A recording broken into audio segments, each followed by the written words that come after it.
champions! Champions of Europe finally! History made in Istanbul! The treble complete! The greatest story in club history has an ending! And what a final chapter!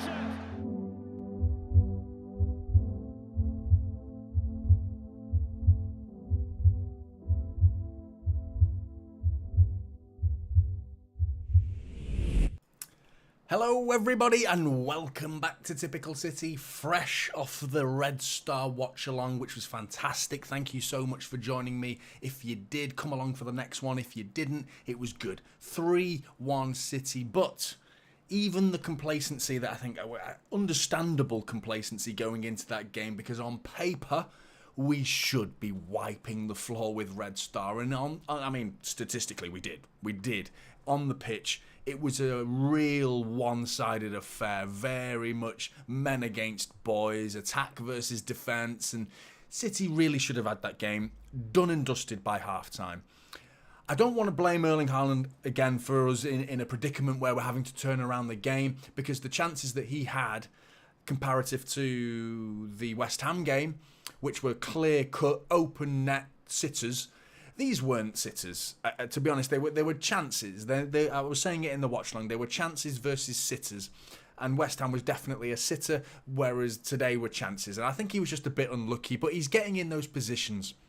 But the name we really need to start, I think most fans are saying his name now, but do we need to put him alongside Erling Haaland? Because Julian Alvarez has lived in the shadow of Erling Haaland. Understandably so, considering how good and how impactful Erling Haaland was last season, and yet Erling Haaland still has 7 goals in 6 games to his name this season. He's still a formidable goal scorer, but Julian Alvarez is doing everything else. Everything else. Like, in terms of his ability on the ball, that goal was just a delight to watch. It was sublime footwork. Within one stroke of a right foot motion, he's beat the keeper with the outside of his right foot, and he's tucking it in with the inside of his right foot. What a finish. But don't underestimate Erling Haaland's involvement as well, because it was such a good awareness to see Alvarez on the overlap, on his shoulder, eyes in the back of his head. Erling Haaland sees it and he lays him in. That lack of selfishness is something you don't really associate with Erling Haaland, and I wanted to indicate that he has that in him. He's in it for the team. He's not... You think Erling Haaland, you think a selfish goal scorer, but he's not. He is such a team player. And I mean, he puts himself in positions where he's the end of every move, where you might think this guy is just a goal scorer. That's all he's in the team for. But the fact that Bernardo Silva's shot against West Ham was going into that bottom corner, Erling Haaland onside could have well just stuck a foot out, got himself an easy goal. He was having a tough day, but he let Bernardo Silva had it because he's like, that's his goal. He put in the effort. He put in the hard yards. He deserves that goal, so it's your goal. There's plenty of players in this world that would have got their foot on the end of that and scraped a goal for themselves and saw their name on the score sheet at the end of the game. But Erling Haaland didn't do that. He didn't do that at all. He let Bernardo Silva have that goal. Same again tonight against Red Star Belgrade. He's looking for Julian Alvarez, who's going on the overlap, and it was a brilliant assist for Erling Haaland. But the footwork was so good. So good. The second goal, you're thinking, a Glazer, that beautiful, beautiful name that we all love. One half of Manchester loves it anyway. I love the name Glazer. It's a hilarious name that seems to piss all over Manchester United Football Club. And I'm all for that. I'm all for pissing on Manchester United Football Club. It's a very enjoyable situation we're in right now. And Joe Glazer, Malcolm Glazer, or Umri Glazer of Red Star Belgrade, I'm happy with you either way, because that was an absolute clanger, coming out and virtually punching it in his own net. But the guy was having a great game before that. I felt sorry for him seeing that a little bit, because at the end of the day we want to win. But he was having a great game, chance after chance. In fact, I can tell you how many chances. The 37 shots on target, 16 of them were on target. Now, 16 shots on target in total of any game is great, but in the ratio of 37 to 16, we need to be closing that ratio a little bit, getting a little bit more clinical. 76% possession, 733 passes to their 234, 92% passing accuracy. domination. These stats are is basically men against boys, isn't it, really? At the end of the day, that's what we went up against. I think most City fans, I mean, some of you are predicting 10-0 in the chat. It was getting wild in the chat. It was getting wild with predictions. 1-0 down, we all went into our shells a bit, didn't we? Oh, shit, fuck you know. 1-0 down to Red Star Belgrade. They went wild, didn't they? Their celebrations were absolutely mental. I mean, wouldn't you? Wouldn't you, at the end of the day, going 1-0 up to the champions of Europe as little Red Star Belgrade coming away from home, having lost their last 6 away games in the Champions League, having conceded 22 goals and only scoring 2, and yet here you are 1-0 up at the Etihad? You'd go mental, wouldn't you? You'd go mental. So fair play to them, and fair play to their fans for turning up and making the noise that they did, but at the end of the day, the class shone through. City's quality shone through. And in the second half, we didn't even really need to step it up a gear because I think we were by far the better side in the first half. I just think it was a case of bide your time. Be patient. We're going to score. And we did. And it really should have been more than 3-1. But Luke's in the chat. Good to see you. Great game, he says. Issa's in the chat. Good to see you as well, mate. Very pleased with the performance today. I wasn't sure about Doku and Nunes playing together down the left at first, but they convinced me. They were great, weren't they? They were really good. Linking up. I thought Nunes had a good game throughout. I think he was I wouldn't say he was at fault for their goal. He was a little bit weak in the challenge. That ball that was dropping down for a 50-50 header, I think it was Ivanic who he was going up against. It dropped kindly for them. He could have gone in a bit stronger. He went in with his shoulder rather than with his head. He went in a bit weak. Other than that, the guy was impeccable. I thought he was really, really good. It didn't look like we'd lost Kovacic. It just like another player of the same standard of quality and keeping that ball. We've gone from Gundogan to Kovacic and now to Nunes. And there hasn't been a significant drop in quality. We'll have to wait and see for the end of the season, really, won't we? Where those last 5-10 games of the season where Gundogan decides to turn into the world's best footballer in the world who can score any time he wants, then yeah, we might not see that level at the end of the season from Kovacic and Nunes because Gundogan's ridiculous at the end of seasons. He's incredible. But really, game for game, throughout a complete, 50-60 game campaign season, I'm not seeing a big difference, and a big drop-off in quality from Gundogan to Kovacic to Nunes. I think we've done good business here, and I'm pleased with Nunes. And like you say, Issa, linking up with Doku really well.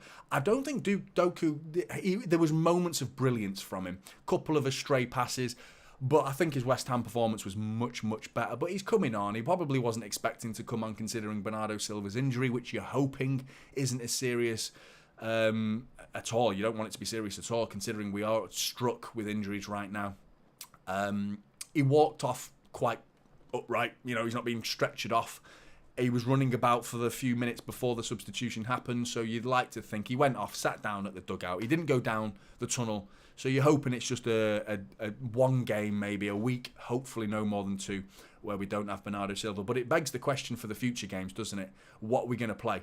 Are we going to play Doku and Foden on the wing? Grealish coming back, is he going to be on the wing? Because Bernardo Silva not being in that team now has added another problem, another conundrum for Pep Guardiola to solve, because there's a creative lack of it, isn't there? There's a hole, there's a void of creativity, and that void's getting bigger. You lose Bernardo Silva and we are lacking creativity even more so now. So that's a sour note for the evening, but the 3 points is all that mattered, really. Getting the defence of our Champions League campaign and title underway in pretty good fashion. I think clinical wise is what was lacking in that first half. Chances were going and we were missing too often, too many simple chances, but really I think the class shone through in the end. And Shalabeza in the chat, great match. Red Star was very good. I thought they held their own, didn't they? I thought they held their own. They tried their best, and there was moments where they came into the final third. They just didn't have the conviction, did they? They didn't really. I don't think they believed in themselves in that final third.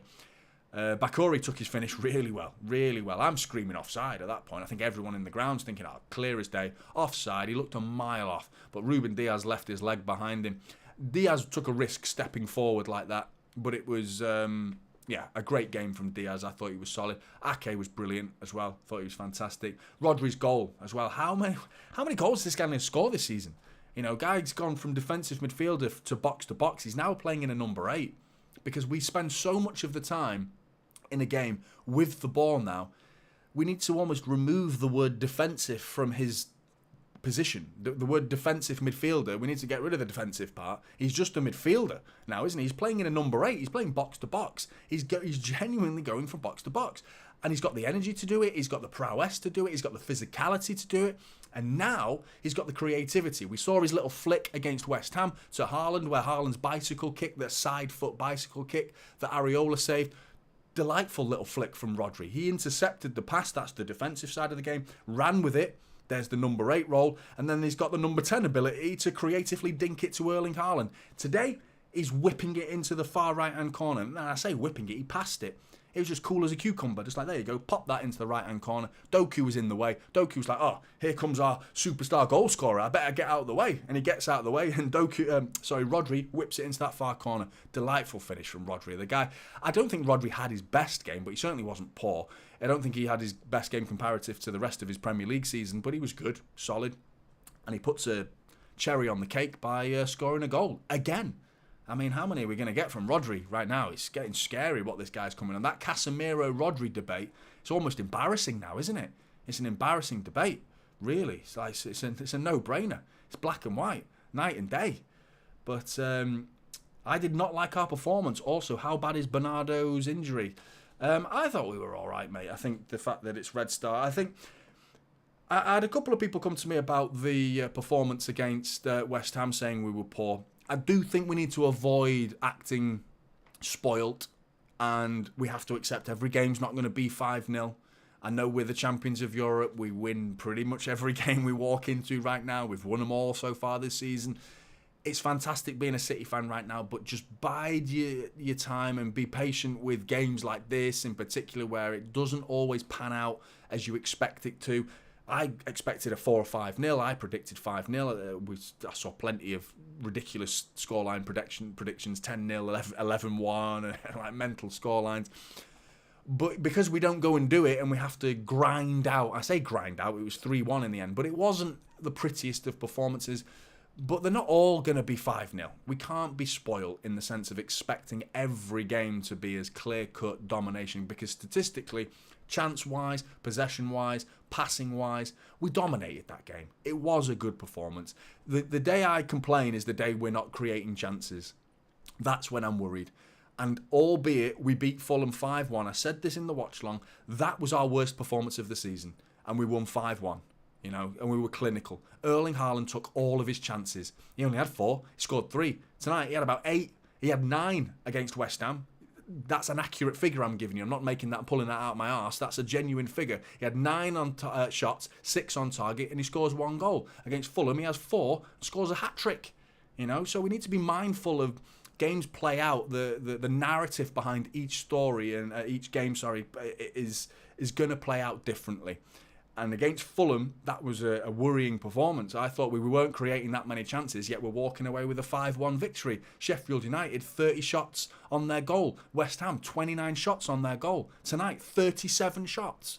You know, it's just going to, one day, coming soon to a screen and a stadium near you, someone is going to get a beating, an extreme beating, a 7-0, an 8-0 potentially. It's going to happen. Because if we create chances like this, like we had against West Ham, Sheffield United, and tonight, it's going to be a whitewash. Could it be Forest at the weekend, who we beat 6-0 last season at the Etihad? It could be. Because I watched them against Burnley, and I think we're going to wipe the floor with them. If they are as open as they were against Burnley, and they give City the chances that they gave Burnley last night, they're going to get battered. But, sorry, I've been ignoring the chat. That was domination, and the scoreline was flattering for them, says Section. I agree. Mahmood Rodzi says, hi to you, mate. Hope you're doing well. Rendrex Travels, Ake was phenomenal tonight. Always goes under the radar, but he's improved so much on the ball and is always an aerial threat. I couldn't agree more, mate. I love Ake. Everything he does is just done with simplicity and perfection, isn't it? Like anything that comes his way, you don't get past him. If he gets the ball off you, there's the number of times he was just, I can't remember who it was. Was it Ollie Inca who came on for Red Star? He comes flying in and he was sliding on the floor for about three or 4 yards. Sliding tackle towards Ake. Ake does a little dink over him. Oop, jumps over him. Nah, not a problem, mate. I'm just going to lay that ball to Doku like a midfielder would. It was brilliant. I thought you were absolutely spot on, mate. I thought Ake was fantastic. Pumla, Madrid, Muscat, get lost. They're not getting Alvarez. Absolutely, mate. We can't sell Alvarez. Alvarez is an absolute mainstay now, isn't he? A guaranteed starter. And the idea of if we were to lose Haaland, which before the season started, if I paint the picture of an Erling Haaland injury, hypothetically, you'd think shit, wouldn't you? Before the season started, you'd go, oh shit. Now, I'm thinking, I know Alvarez can step into that role, score goals, be a threat, and do the role differently, albeit, but just as well, just as effectively. It's a different style, but it's just as effective because it's goals at the end of the day. And Alvarez has added goals and assists because he got 2 at the weekend, and he's got 2 goals tonight. Albeit one might be going towards the UEFA panel for whether it was going in or not, whether it's an own goal for a Glazer who punched it. I'm not too sure. You've got to give it to Alvarez there, really, haven't you? Because it's like, the keeper doesn't want it. Alvarez does want it. Just give it Alvarez. Excuse me. NP could have been 10-1, dominating performance. Haaland missing way too many headers and sitters. Vikings should have 8 goals in his last 2 games. Yeah, he really should, to be honest. I wouldn't say today was sitters. Headers, yes. The one rocketed against the bar. There was a couple that went over the bar. But yeah, I don't think today was sitters. But yeah, I think today he should have at least got a goal. And I think he's going to be livid with himself, which doesn't bode well for Forest, does it? Because I was saying it in the watch along that we come out of the game of games where Haaland hasn't scored. More often than not, he goes and scores more than one in the next game. Because last season he ended up with 38-game Premier League season with 36 goals to his name. But there were plenty of hat-tricks in there, which therefore means there were plenty of games where he didn't score, which is okay. You're not going to score every game. He is almost a victim of his own success now. The standards that Erling Haaland has set has almost created a precedent where we are criticising a man for not scoring in one game. You know, we need to be mindful of how fucking good he is, you know, at scoring goals. And I agree with you, NP, that he is at the minute missing chances a little bit too many because, I mean, the chances against West Ham, any striker in the world, Sunday League, my 6-year-old son would be pissed off at missing that chance against West Ham. And I'm not trying to diminish Erling Haaland, but you would be. It was an absolute sitter. Tonight, yeah, I think he's just had a frustrating night where those headers, I'm literally watching it right now, it's smashed off the bar. That's unlucky, you know. 2 inches lower, it's a goal, but he didn't really have any sitters. But Glazer had an absolute barnstorming goalkeeping performance, didn't he? Until Alvarez's free kick, of course. But yeah, no, it was a good performance from Alvarez. Incredible performance. Haaland did well, was unlucky not to get a goal, says Prince Hams. Yeah, I agree, to be honest. I think... I think people are getting frustrated with Haaland, and I see the point they're making. Forest will be the one, won't it? If we get to the Forest game and Haaland scores a goal, we'll all go, there we go. It's like, he's created this dynamic, Erling Haaland, whereas if he goes a goal without a game, we're like, oh shit, Erling Haaland hasn't scored. But like, there is no striker in the world that is held to those standards, which makes it unfair for us to do that. As City fans as well, we shouldn't be holding him to those standards. Let the outsiders do it. Let the rivals judge Haaland at their peril, because we know full well, Rory Jennings knows full well that you write Erling Haaland off at your peril, don't you? You know, and I think Forest are in for a rude awakening. If he goes 2 or 3 games without a goal, then we can start talking about, is it a drought?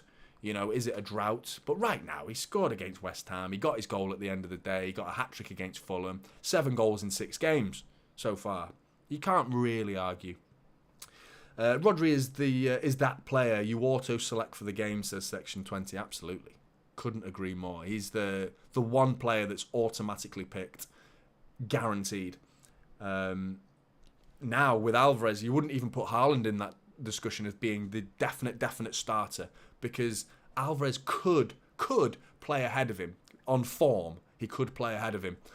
Whereas who's better than Rodri right now in the City squad? Who's on form better than Rodri? There's no, in the world. Name a single player in the world that would get ahead of Rodri. You couldn't sign a single player. You couldn't handpick a player from one club anywhere and get them to play ahead of Rodri. Doesn't happen. Not going to happen.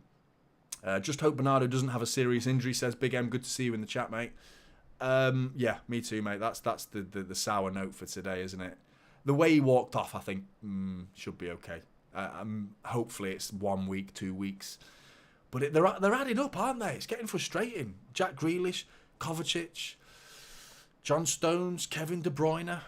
You add Bernardo Silva to that list. Imagine Arsenal losing this level of player. This is the equivalent of losing Odegaard and Saka.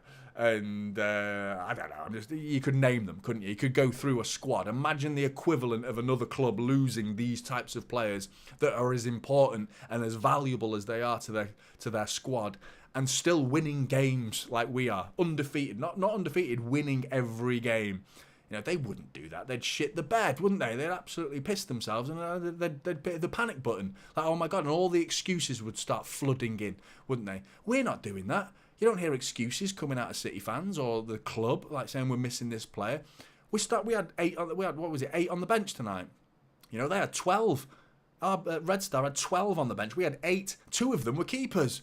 You know, yeah, here we are winning 3-1. I know the value of club versus Red Star versus City isn't a fair comparison, but I mean, we didn't have a full bench against West Ham. You know, their bench looked threatening. Ours didn't. They had Ben Rama coming off the bench. We had no threats coming off the bench, really. Our main threat was Doku coming off the bench. And then after that, it was Oscar Bob. After that, there's no creativity, no goals coming off the bench.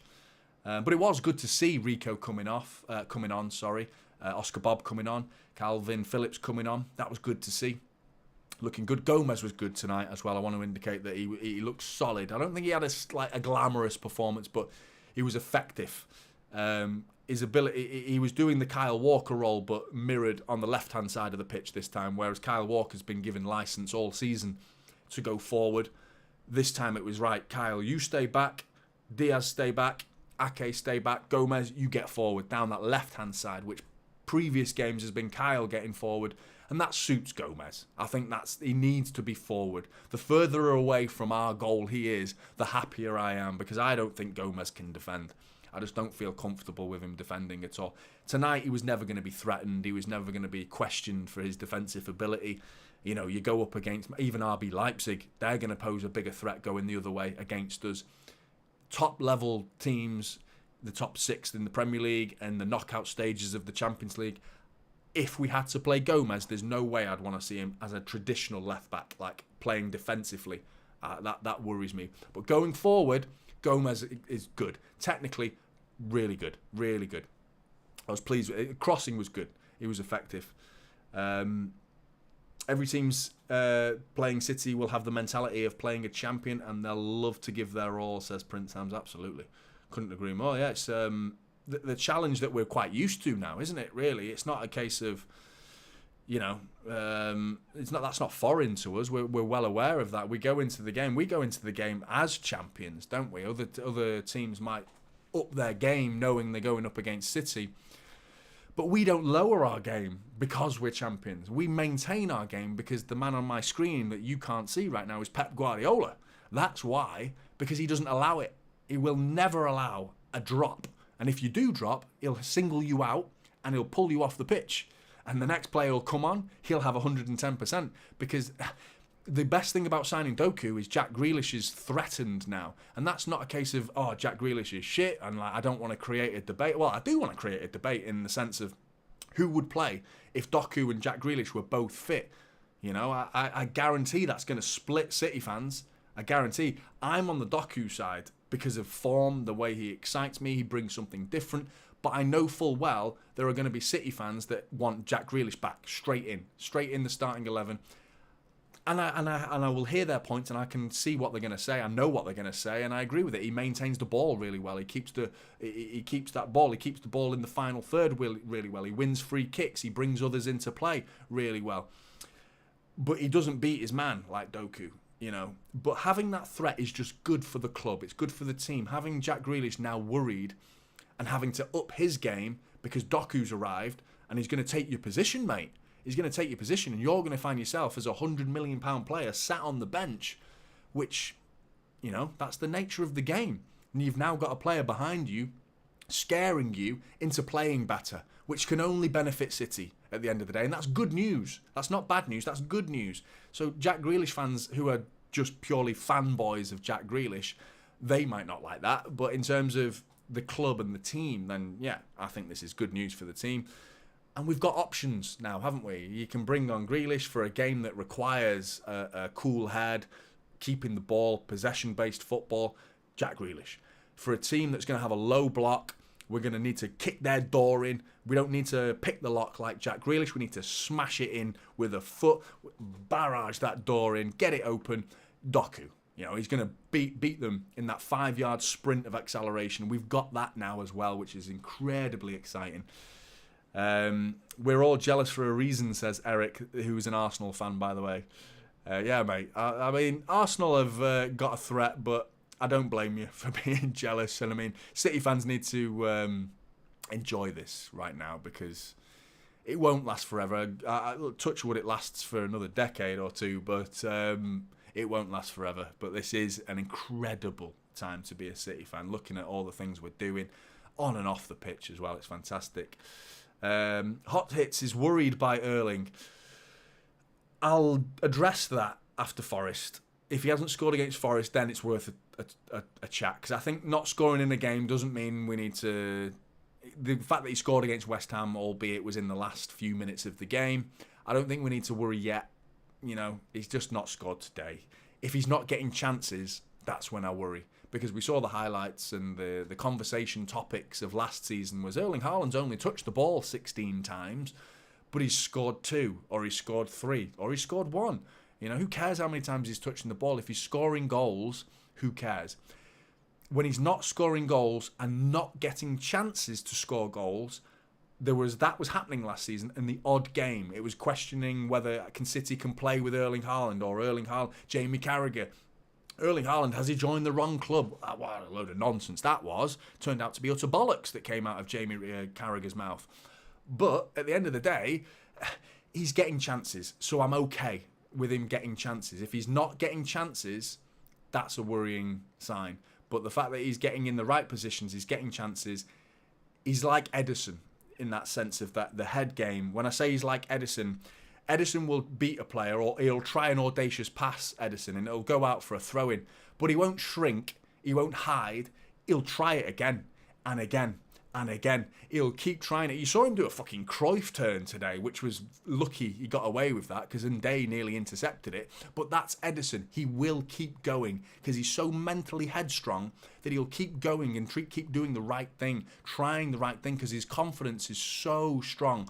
The same applies to Erling Haaland. He will keep trying the same shots. He'll keep getting into the right positions, whether it be for a tap-in, whether it be for a towering header or a shot from a cross or whatever it may be.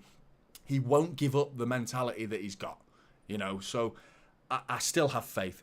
If after Forest or even after the next game, he's missing chances still and he's got no goals to his name in 3 games, 2 games, then maybe it's worth a conversation. But I wouldn't worry yet about Erling Haaland, but I get your point because he is missing chances at the minute, but it'll turn around. Who do you think is Haaland's replacement beside Alvarez? We don't really have one, do we? None. Beside Alvarez, you're going back to the false 9 of Phil Foden probably, aren't you? That's it, really. We're kind of stuck, but Doku was mint, says A to B. Yeah, he was decent. Aubrey's good to see you in the chat. I can't help but feel sorry for Foden. The number of assists he could have racked up by now is insane. Haaland keeps squandering the chances that Foden sets up. In particular against Newcastle. What you've said there rings so much truth with the Newcastle game. I felt Foden struggle to influence the game today. I'm going to watch the game back tomorrow and maybe what you've said there can ring true and apply to tonight's game. But I didn't think Foden had as much of an impact on the game as he would have liked. He was pulled off the pitch. He was subbed off. He was subbed off against West Ham. I still believe Foden needs to start every game. He needs to be given the chances to find his feet. He's always in a different position as well. He's always playing wing or central midfield, left wing, right wing, attacking midfield, central midfield. He's not really found and nailed down his position. But right now, he's starting to see that position where he starts out wide and tucks inside. And that's normally to make way for... Tonight, it was to make way for Gomez, who is marauding down that left-hand side. Previous games, it's been Foden start on paper. When you see the formation, whatever format you watch, you get your formations from. Foden starts on the right with the other winger on the left and Haaland in the middle. Foden starts there, but he tucks inside and makes way for the fullback, which is a new tactic that Pep's employing. Tonight it was Gomez, previous games it was Walker. But the fact that he's playing that week in, week out now, it's like 3 games in a row now for Phil Foden. Yeah, he's not finding his feet as quick as we might want him to, but that's going to come with time. So we need to give him a bit of patience and hope that he will find his time. But I think Foden needs to be starting every game just because I know what he's capable of. And I think he's a very confidence-based player. He needs to know the manager's got his arm round his shoulder. He believes in him. He wants Pep's belief. But ultimately, 3 points on the board today. Blues can't really complain. And we do need to be mindful of winning games is winning games, you know. Even if it's not 5-0, 6-0, and I think a lot of people were expecting 5 or 6-0 today. Even if that's not the case, a win's a win at the end of the day. Just watching the young boys RB Leipzig highlights in front of me here as well. So we are joint top now with RB Leipzig. And about 10 seconds before I came live, I saw bloody Lazio goalkeeper coming up and equalising. If you've not seen that, go and check that out. Last minute equaliser from the goalkeeper. You love to see it. You love to see it, don't you? Regardless of who it is, unless it's United or Liverpool or Arsenal. Anyone else? Yeah, that'll do. I think Foden should be tried in the Alvarez role, hot hits. Yeah, but not instead of Alvarez, because Alvarez is undroppable now, isn't he? But yeah, I think Foden, if you were to move Alvarez forward, then the natural role for Foden would be, so say Haaland isn't playing, Alvarez would go into Haaland's position, Foden then goes into Alvarez's position, and I like the look of that. That sounds good, but the dominoes have to fall before, don't they? So for Foden to take up Alvarez's role, Haaland has to leave the pitch, basically. Because Alvarez is undroppable right now. Haaland got an assist, did he not? Then he did contribute to the game. Yeah, totally agree, Class Charles. That was a fantastic assist as well. Really good assist. Eyes in the back of his head. Alvarez's role, he's got to have given him a shout, Alvarez there. But really well found. And the footwork of Alvarez to tuck it in, really nice.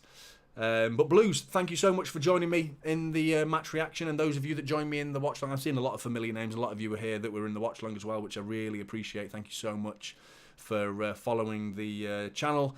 Drop a like. 39 likes, 115 in the room. Can we jump that up a little bit? I much appreciate it. Thank you very much. If you could, it would be hugely appreciated if you could drop a like on the video. And go and watch the watch along back if you've not. I'll be doing a video tomorrow as well, which I'm looking forward to. And thank you so much for joining me in the match reaction and the watch along, and I'll see you in the next one.